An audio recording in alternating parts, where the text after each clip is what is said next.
Hello everyone.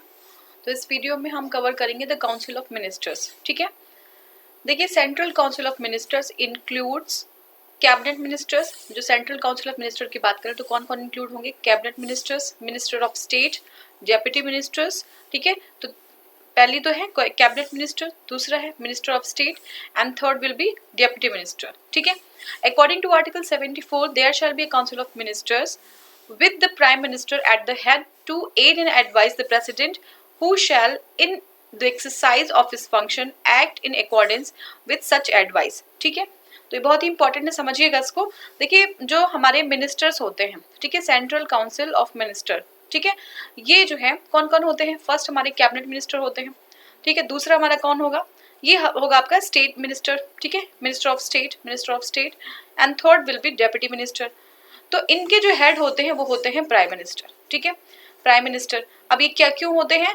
ये किस लिए होते हैं कि वो प्रेसिडेंट को जो है एडवाइस कर सकें, किसके लिए? उनकी फंक्शंस को एक्सरसाइज करने के लिए। ठीक है, president who shall in exercise of his functions acts according to the such advice. तो ये लोग जो एडवाइस देंगे उसी के अकॉर्डिंग जो है प्रेसिडेंट काम करे। एक्चुअली प्रेसिडेंट का कोई ऐसा काम नहीं होता है, बट उन्हीं के नाम पे सारे काम किए जाते हैं, इसलिए हम ये कहते हैं। तो इन्हीं के एडवाइस पे प्रेसिडेंट काम करते हैं। ठीक है, however, President may require the Council of Ministers to reconsider such advice, and the President shall act in accordance with the advice tendered after such reconsideration। ठीक है, प्रेसिडेंट का क्या है? President may require to the council of ministers to reconsider such advice. ठीक है, president क्या कर सकते हैं? उनकी जो एडवाइस होगी, अगर वो मान लीजिए काउंसिल ऑफ मिनिस्टर एडवाइस भेजते हैं प्रेसिडेंट के पास, तो सॉरी प्रेसिडेंट जो है रिकंसिडर करने के लिए वापस भेज सकते हैं। ठीक है, and the president shell act in accordance with the advice tendered after such reconsideration. ठीक है, ये हमारे आर्टिकल 44 में है।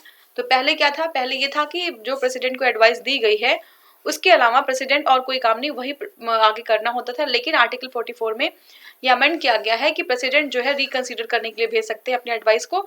उसके बाद अगर फिर भी काउंसिल ऑफ मिनिस्टर वही जो है चीज वापस भेजते हैं दोबारा, तो प्रेसिडेंट को जो है उसी के अकॉर्डिंग काम करना होता है। ठीक है, president shell act in accordance with advice tendered bye such reconsideration. इसको हमने अभी एग्जाम में आ जाएगा कब इसको ऐड किया गया, तो it is added by the article जो हमारा कॉन्स्टिट्यूशनल अमेंडमेंट एक्ट 44। ठीक है, 1978। The advice tendered by the ministers of the president shall not be inquired in any court of law। ये आर्टिकल 74(2) कहता है। जो एडवाइस है, ठीक है, जो एडवाइस जो काउंसिल ऑफ मिनिस्टर जो है जो भेजेंगे इसको प्रेसिडेंट को, इसका जो है इसकी इंक्वायरी किसी भी कोर्ट में नहीं की जाएगी। ठीक है, according to article 75(1) the prime minister shall be appointed by the president and the other minister shall be appointed by the president on the advice of the prime minister। ठीक है, तो ये इंपॉर्टेंट आर्टिकल है, article 75 याद रखिएगा। जो prime minister होते हैं वो अपॉइंट कौन करता है? उनको प्रेसिडेंट करते हैं।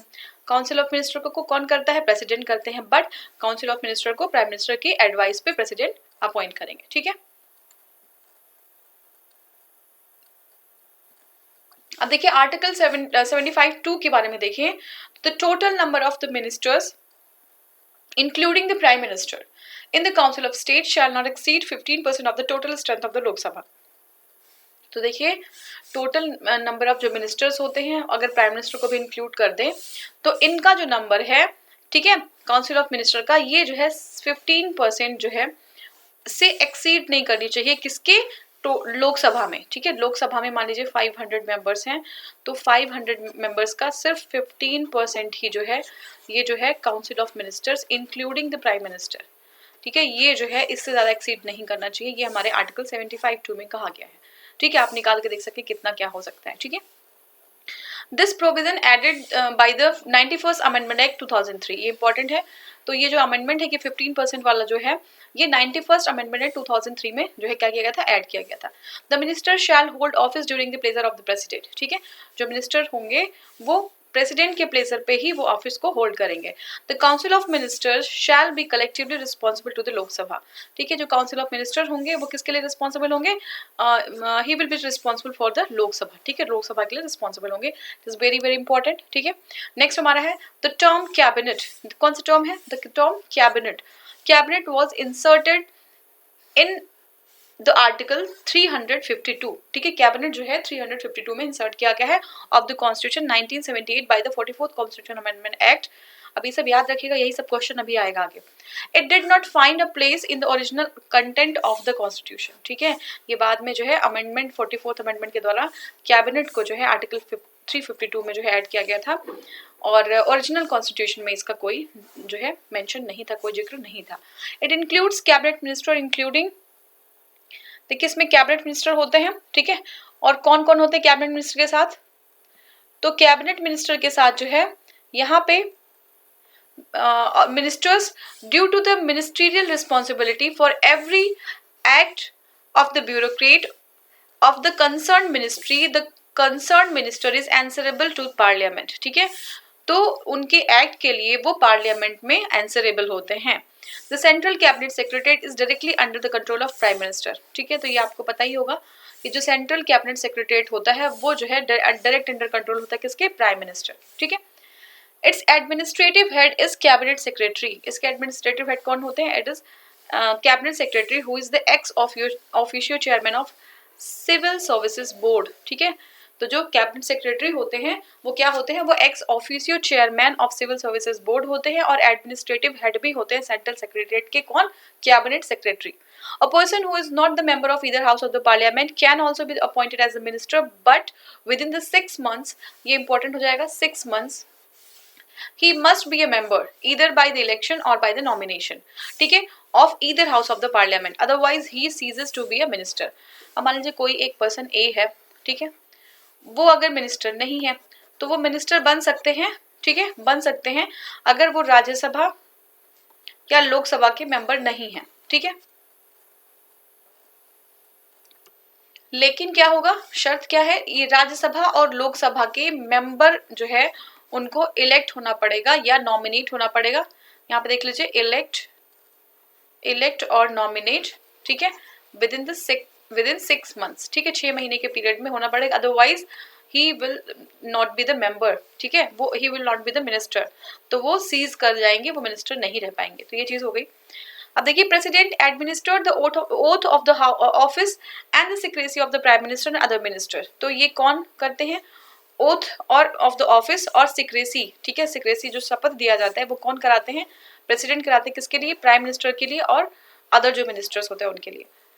Prime minister is the chairman of the union cabinet meeting, ठीक है, ये चेयरमैन होते हैं प्राइम मिनिस्टर यूनियन कैबिनेट की जो मीटिंग, क्योंकि हमने बताया था वो लीडर होते हैं, इसलिए he will be the chairman of the union cabinet meeting according to article 78, it shall be the duty of the prime minister to communicate to the president all decisions of the council of minister and to furnish such information relating to the administration of the affairs of the union and proposal for the legislation as the parliament may call for, ठीक है, समझिए होता क्या है कि prime minister का ये परम कर्तव्य होता है कि वो जो है प्रेसिडेंट के साथ जो है कम्युनिकेशन करें, सारी वो चीजें कम्युनिकेट करें, इनको बताएं सारे वो डिसीजंस जो काउंसिल ऑफ मिनिस्टर लेते हैं, ठीक है, relating to the administration and affairs of the union, ठीक है, वो सारी चीजें उनको बतानी होंगी, and proposals for legislation as president call for, या जो भी लेजिस्लेशन के लिए है, अगर प्रेसिडेंट कुछ पूछते हैं तो प्राइम मिनिस्टर को उनको जाके बताना होगा।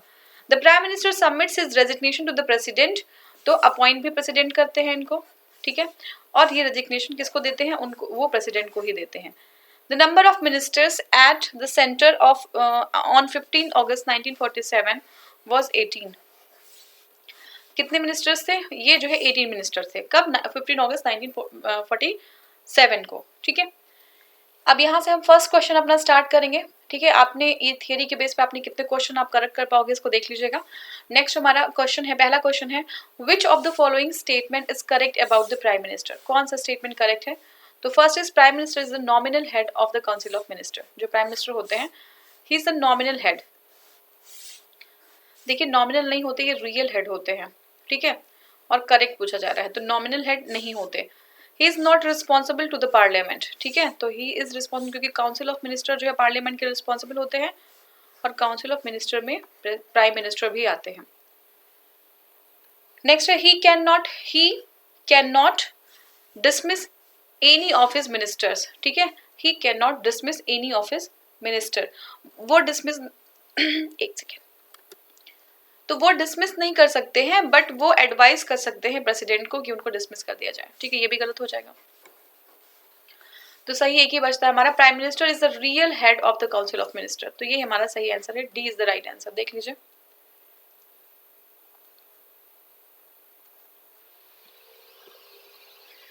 देखिए according to article 74(1), article 74(1) there shall be council of minister, 74 याद रखिएगा, with the prime minister as its head to aid and advise the president, who shall in exercise of his function act in accordance with such advice। ठीक है, अभी हमने देखा था कि ये एडवाइस जो है 44th कॉन्स्टिट्यूशन अमेंडमेंट के द्वारा ये कहा गया कि जो एडवाइस है इसको रिकंसिडरेशन के लिए प्रेसिडेंट भेज सकते हैं। ठीक है, रिकंसिडरेशन के बाद भी अगर काउंसिल ऑफ मिनिस्टर फिर से कहते हैं कि वही वाला जो है वापस काम करना है, तो फिर से प्रेसिडेंट को उसी को फॉलो करना होता है। ठीक है, thus the real power is vested in the prime minister. अब देखिए नेक्स्ट हमारा क्वेश्चन है, prime minister of India, prime minister of India is क्या है? इलेक्टेड होते हैं, नॉमिनेटेड होते हैं, सेलेक्टेड होते हैं और अपॉइंटेड होते हैं। तो देखिए जो हमारे प्राइम मिनिस्टर होते हैं वो अपॉइंटेड होते हैं, appointed by the president of India. ठीक है,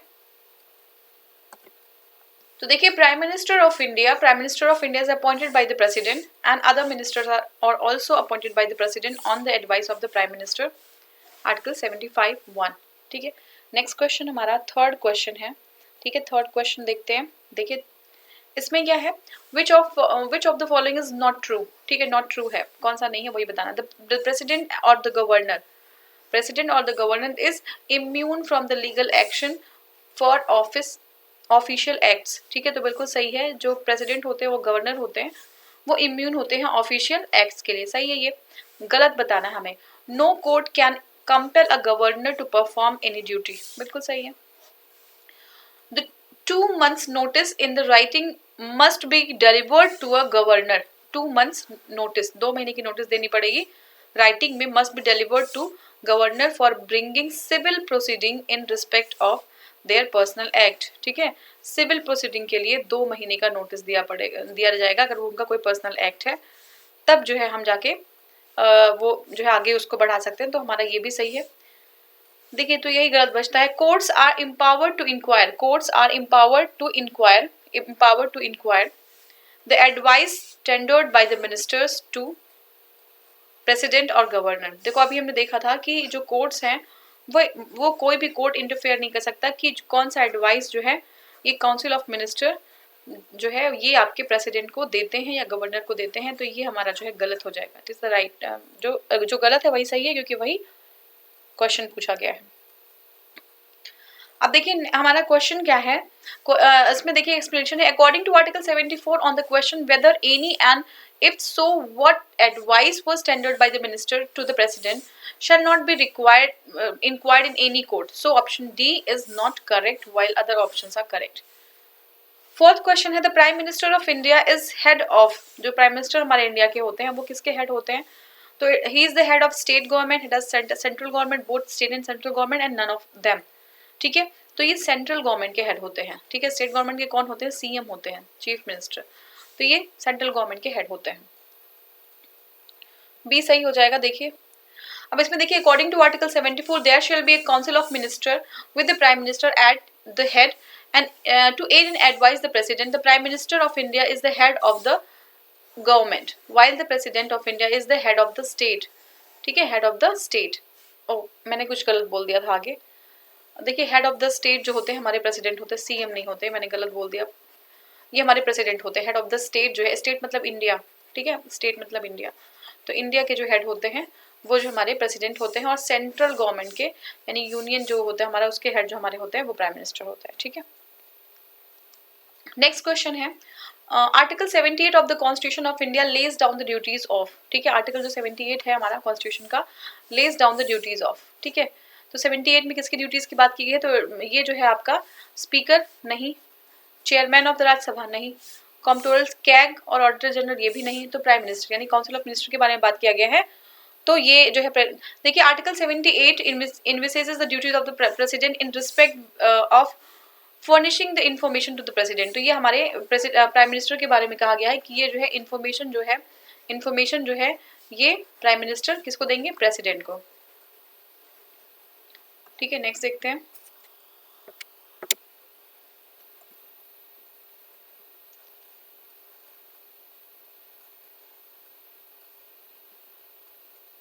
तो नेक्स्ट हमारा है,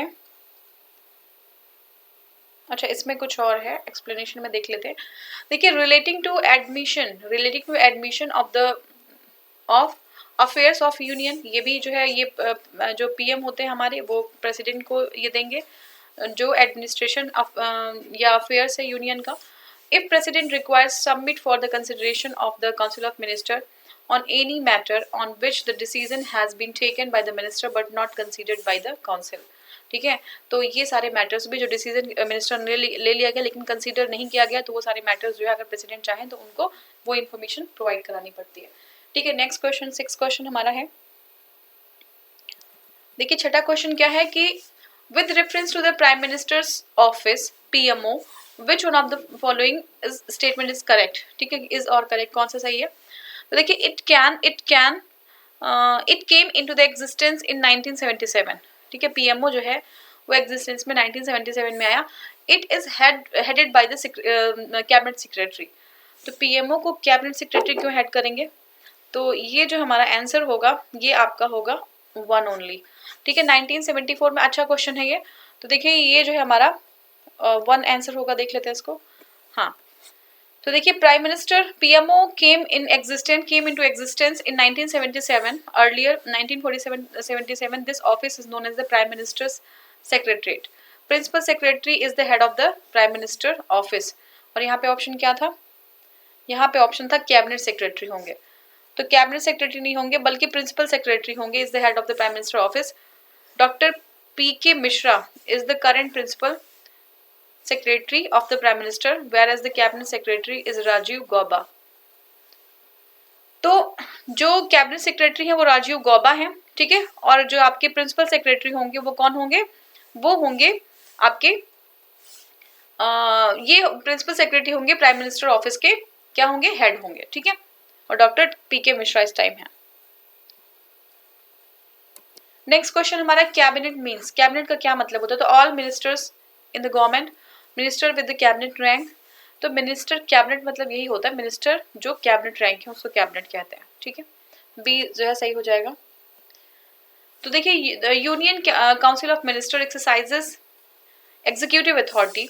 it consist of the senior executive body called as the union cabinet which is supreme decision making body in India। तो union cabinet is the supreme decision making body in India। ठीक है, only prime minister and the ministers of the rank of the cabinet minister are members of the cabinet। तो चाहे हमारे जो PM होंगे और जो मिनिस्टर्स होंगे, किसके मिनिस्टर्स होंगे? कैबिनेट रैंक के, कैबिनेट रैंक के वो जो है कैबिनेट के पार्ट होंगे, वो जो है कैबिनेट के पार्ट होंगे। ठीक है,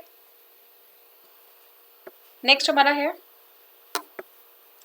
कैबिनेट इंक्लूड्स। कैबिनेट किसको इंक्लूड करता है? देखिए ऑप्शंस हमारे पास मिनिस्टर विद कैबिनेट रैंक, तो यही सही हो जाएगा। ठीक है, ये सारे गलत हो जाएंगे। तो ये हो गया। नेक्स्ट क्वेश्चन देखते हैं। देखिए नेक्स्ट हमारा क्वेश्चन 9th क्वेश्चन है।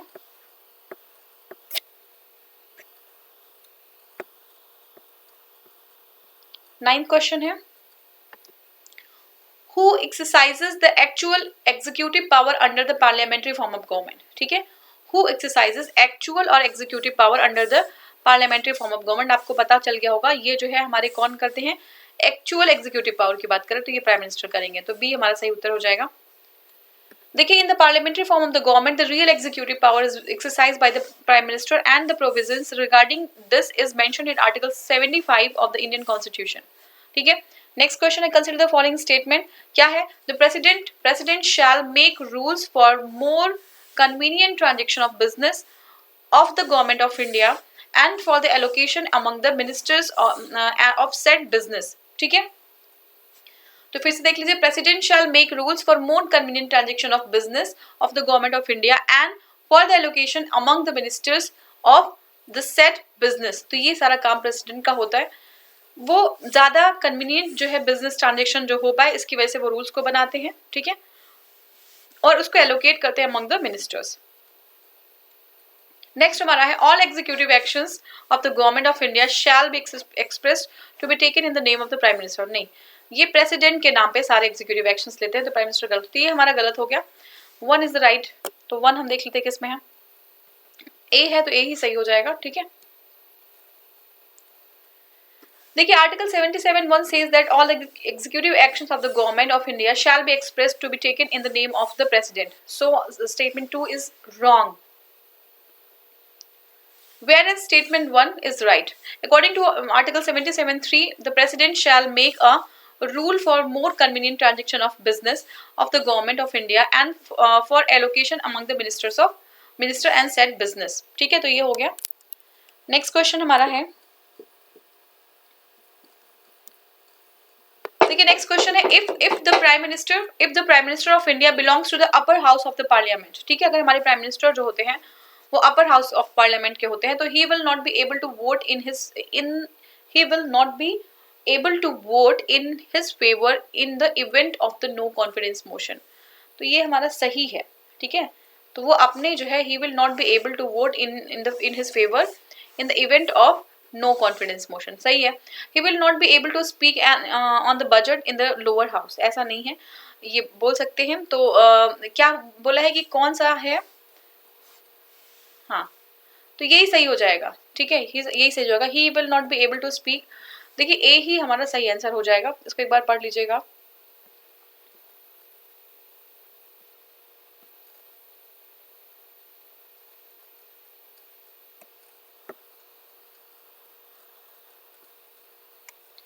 ठीक है, नेक्स्ट क्वेश्चन हमारा है. नेक्स्ट क्वेश्चन अच्छा इसमें एक्सप्लेनेशन देख लेते हैं इसका. द प्राइम मिनिस्टर और any cabinet minister has right to speak and vote in the house where he is a member, but the house where he is not a member he can speak but does not have the right to vote. ठीक है, a prime minister who belongs to the upper house of the parliament can not vote in his favour in the event of no confidence motion. ठीक है, अगर वो, अच्छा question था ये, अगर वो बिलोंग करते हैं अपर हाउस से तो इस केस में he can not vote in his favour in event of no confidence motion. ठीक है, देखिए स्पीक, अगर मान लीजिए कोई मेंबर वो राज्यसभा में है तो लोकसभा में बोल सकता है, लेकिन ऐसा नहीं है कि वो वोट भी कर दे, तो वोट नहीं कर पाएंगे वो. ठीक है, नेक्स्ट क्वेश्चन है, which article of Indian constitution describes the appointment and disqualification of the council of minister. कौन सा आर्टिकल अपॉइंटमेंट और डिस्क्वालिफिकेशन की बात करता है? तो आर्टिकल 75 हमारा है. देखिए आर्टिकल 75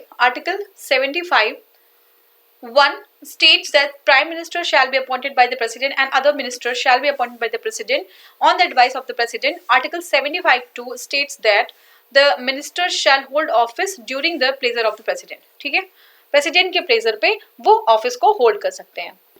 नेक्स्ट क्वेश्चन इज, देखिए हमारा नेक्स्ट क्वेश्चन है, prime minister of India is generally क्या है? Not a member of parliament. Generally not a member of parliament, member of Lok Sabha, member of Rajya Sabha and member of both the houses. तो जो prime minister होते हैं वो generally अगर हम देखें तो लोकसभा के मेंबर हैं. जनरली की बात कर रहे हैं, ऐसे वो राज्यसभा के भी हो सकते हैं बट वो लोकसभा के हैं. ठीक है, ये मनमोहन सिंह जी है राज्यसभा के थे से मेंबर थे, तो ये लोकसभा के जनरली होते हैं. ठीक है, हाउस ऑफ कॉमन होता है. ठीक है, अब देखिए prime minister of India is generally a member of Lok Sabha but this is not compulsory और रिस्ट्रिक्टेड. ठीक है, कंपल्सरी नहीं है. And he can be the member of the Rajya Sabha. Indira Gandhi was the first PM from the Rajya Sabha at the time of the appointment but later became the member of the Lok Sabha. ठीक है, next question हमारा है, देखिए who is the president of council of scientific and industrial research. ठीक है, तो इसके president कौन होते हैं? इसके प्रेसिडेंट हमारे होते हैं पीएम. ठीक है, पीएम प्राइम मिनिस्टर. देखिए prime minister of the council of prime minister, okay, the president of the council of scientific and industrial research is the prime minister. ठीक है, प्राइम मिनिस्टर ऑफ इंडिया.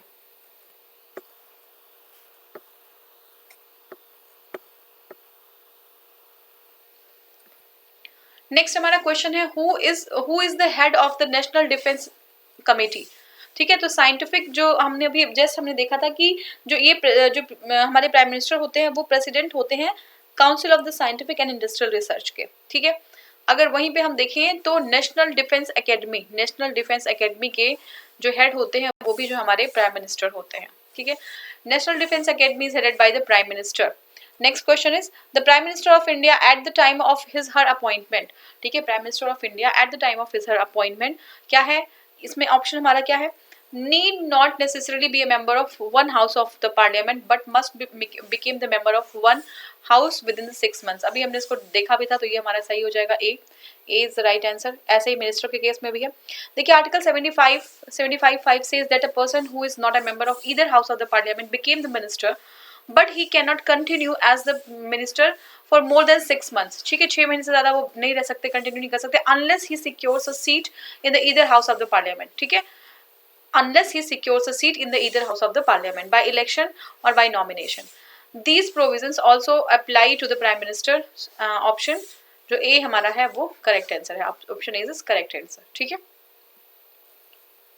तो next question है what is the minimum age requirement for to become the prime minister of India. Minimum age 25 years की होनी चाहिए, 25 years की होनी चाहिए। ठीक है, और प्रेसिडेंट और वाइस प्रेसिडेंट के लिए कितनी होनी चाहिए, 35 ईयर्स की। प्राइम मिनिस्टर के लिए कितनी होनी चाहिए, 25 ईयर्स की। ठीक है, the minimum age requirement to become the prime minister of India is the same as the person to be elected to Lok Sabha. Lok Sabha के लिए भी 25 ईयर्स, प्राइम मिनिस्टर के लिए भी 25 ईयर्स, काउंसिल जो आपका राज्यसभा है उनके लिए 30 ईयर्स। ठीक है, प्रेसिडेंट के लिए 35 और वाइस प्रेसिडेंट के लिए 35। अब देखिए next question, the office of the deputy prime minister. Office of the deputy prime minister क्या है ये हमारा आंसर अच्छा इसमें ऑप्शंस पहले देखिए क्या होता है। Office of the deputy prime minister was created under the original constitution. Original constitution में क्या था ये, ठीक है, it is an extra constitutional growth. तो ये बिल्कुल सही है, एक्स्ट्रा कॉन्स्टिट्यूशनल ग्रोथ है, ऐसा कुछ नहीं था। एक्चुअली ये किसी को सेटिस्फाई करने के लिए जो है एक ऑफिस बना दिया गया है डेप्यूटी प्राइम मिनिस्टर का। अगर उसको कोई पोस्ट नहीं दी गई तो डेप्यूटी प्राइम मिनिस्टर, इसका कोई जो है इसमें कोई जो है फंक्शन कोई कार्य उनको करना नहीं होता है। तो ये जो है ऐसे ही है बस। तो सी हमारा है वॉज क्रिएटेड बाई 44, ये सब गलत हो जाएगा, एक्स्ट्रा कॉन्स्टिट्यूशनल ग्रोथ होता है ये। देखते हैं इसको।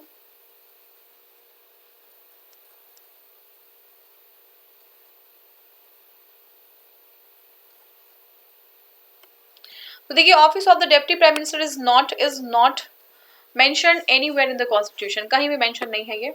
ठीक है, constitution of India, the post is created due to political necessity which is purely a non constitutional post. ठीक है, पॉलिटिकल नेसेसिटी की वजह से जो है उसको सेटिस्फाई जो है किसी के जो है करने के लिए इसको बना दिया गया था। नेक्स्ट हम क्वेश्चन देखेंगे, the prime minister Manmohan Singh is a member of Lok Sabha from Punjab. और ये देखिए आसाम, देखिए जहाँ पे वो टिक लगा दीजिएगा, राज्यसभा फ्रॉम आसाम, यही सही है। ठीक है, 19D देख लीजिए एक बार। हाँ, तो देखिए doctor Manmohan Singh was elected as a member of the Rajya Sabha from Assam 1991। Later he became the minister of the Rajya Sabha from Assam 1996, 2001, 2007 and 2013। देखिए नेक्स्ट हमारा क्वेश्चन है, क्वेश्चन देखिए हमारा प्राइम मिनिस्टर क्या है, इलेक्टेड बाय द लोकसभा। ठीक है, ऑप्शन क्या है, elected by the Lok Sabha, elected by the parliament, appointed by the president and the nomination. तो देखिए ये जो है प्राइम मिनिस्टर जो होते हैं वो अपॉइंट होते हैं प्रेसिडेंट के द्वारा। ठीक है, he is appointed by the president. Article 75(1) says that the Prime Minister shall be appointed by the President. Prime Minister shall be appointed by the President and other ministers shall be appointed by the President on the advice of the Prime Minister. Article 75(2) says that the Minister shall hold office during the pleasure of the President. ठीक है, next हम देखेंगे article question 21 हमारा है, विच one of the following statement is correct about the prime minister of India. कौन सा सही है, ठीक है, सही बताना। तो देखिए he is free to choose his ministers only among those who are members either house of the parliament। ठीक है, तो इनके मिनिस्टर्स और भी हो सकते हैं, उसके अलावा उसके बाहर से भी हो सकते हैं, तो ये हमारा गलत हो जाता है। नेक्स्ट हमारा he can choose his cabinet colleagues after due counseling by the president of India in this regard। ये भी गलत है, कोई काउंसलिंग प्रेसिडेंट नहीं करते हैं, ये पूरा डिस्क्रिप्शन प्राइम मिनिस्टर का होता है। He has full discretion in the choice of the person who are to serve the minister in his cabinet। तो यही हमारा सही हो जाएगा, बट ये भी देख लेते हैं।